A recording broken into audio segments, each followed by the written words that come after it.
ਅੱਛਾ ਜੀ, ਨਸ਼ਈ ਤੁਸੀਂ ਦੇਖੇ ਹੋਣੇ ਆ ਪੁਲਾਂ ਦੇ ਥੱਲੇ ਐਸੀਆਂ ਜਗ੍ਹਾ ਜਿਹੜੀਆਂ ਕੋਈ ਬੇਆਬਾਦ ਜੀਆਂ ਨੇ।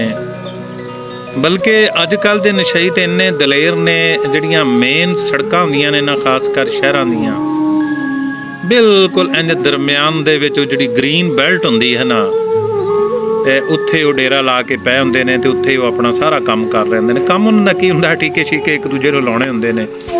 ਤੇ ਹੋਰ ਜਿਹੜਾ ਯਾਨੀ ਇਹ ਪੱਕੇ ਨਸ਼ੇ ਵਾਲੇ ਹੁੰਦੇ ਆ, ਜਿਹੜੇ ਮਾਠੇ ਮੁੱਠੇ ਚਰਸ ਚੁਰਸ ਵਾਲੇ ਉਹ ਤਾਂ ਕਿਤੇ ਛੁਪ ਛਪਾ ਕੇ ਕੰਮ ਕਰ ਲੈਂਦੇ ਨੇ।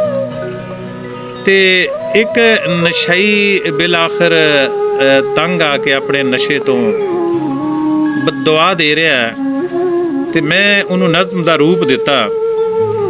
ਤੇ ਸੁਣਿਓ ਤੇ ਕਮੈਂਟਸ ਵੀ ਕਰਿਓ ਤੁਹਾਨੂੰ ਕਿਵੇਂ ਦੀ ਲੱਗੀ। ਇੱਕ ਨਸ਼ਈ ਦੀ ਬਦਦੁਆ ਜੀ, ਕਿ ਸਾਰੇ ਜੱਗ ਵਿੱਚ ਜਿਸ ਤਰ੍ਹਾਂ ਵੰਡਿਆ, ਸਾਰੇ ਜੱਗ ਵਿੱਚ ਜਿਸ ਤਰ੍ਹਾਂ ਵੰਡਿਆ, ਸਾਨੂੰ ਛੱਜ ਵਿੱਚ ਪਾ ਕੇ ਛੰਡਿਆ, ਮਾਸਾ ਮਾਸਾ ਕਰਕੇ ਵੰਡਿਆ, ਮਾਪੇ ਤੇਰੀ ਸਾਰ ਨਾ ਲੈਣ, ਇਸ਼ਕਾ ਵੇ ਤੈਨੂੰ ਕੁੱਤੇ ਪੈਣ, ਇਸ਼ਕਾ ਵੇ ਤੈਨੂੰ ਕੁੱਤੇ ਪੈਣ। ਔਰ ਕਿੰਨਾ ਸਾਨੂੰ ਵੇ ਤੜਫਾਇਆ, ਤਿੱਗਣੀ ਦਾ ਤੂੰ ਨਾਚ ਨਚਾਇਆ, ਬੰਦਾ ਸਾਂ ਮੈਂ ਜਹਾਜ਼ ਬਣਾਇਆ, ਕਿਧਰੇ ਟਿਕ ਨਾ ਦਿੱਤਾ ਬੈਣ, ਇਸ਼ਕਾ ਵੇ ਤੈਨੂੰ ਕੁੱਤੇ ਪੈਣ, ਇਸ਼ਕਾ ਵੇ ਤੈਨੂੰ ਕੁੱਤੇ ਪੈਣ।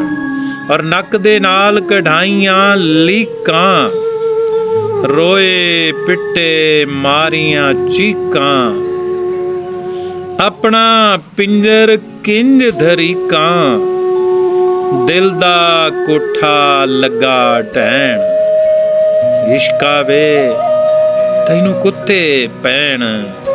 ਔਰ ਘੱਟੋ ਉਹ ਘੱਟੀ ਸਿਰ ਦਾ ਝਾਟਾ, ਘੱਟੋ ਉਹ ਘੱਟੀ ਸਿਰ ਦਾ ਝਾਟਾ, ਜੁੱਤੀ ਟੁੱਟੀ ਕੁੜਤਾ ਪਾਟਾ, ਸੜਕਾਂ ਉੱਤੇ ਸੈਰ ਸਪਾਟਾ, ਜੰਮੇ ਆ ਬਸ ਧੱਕੇ ਸਹਿਣ, ਇਸ਼ਕਾ ਵੇ ਤੈਨੂੰ ਕੁੱਤੇ ਪੈਣ, ਇਸ਼ਕਾ ਵੇ ਤੈਨੂੰ ਕੁੱਤੇ ਪੈਣ।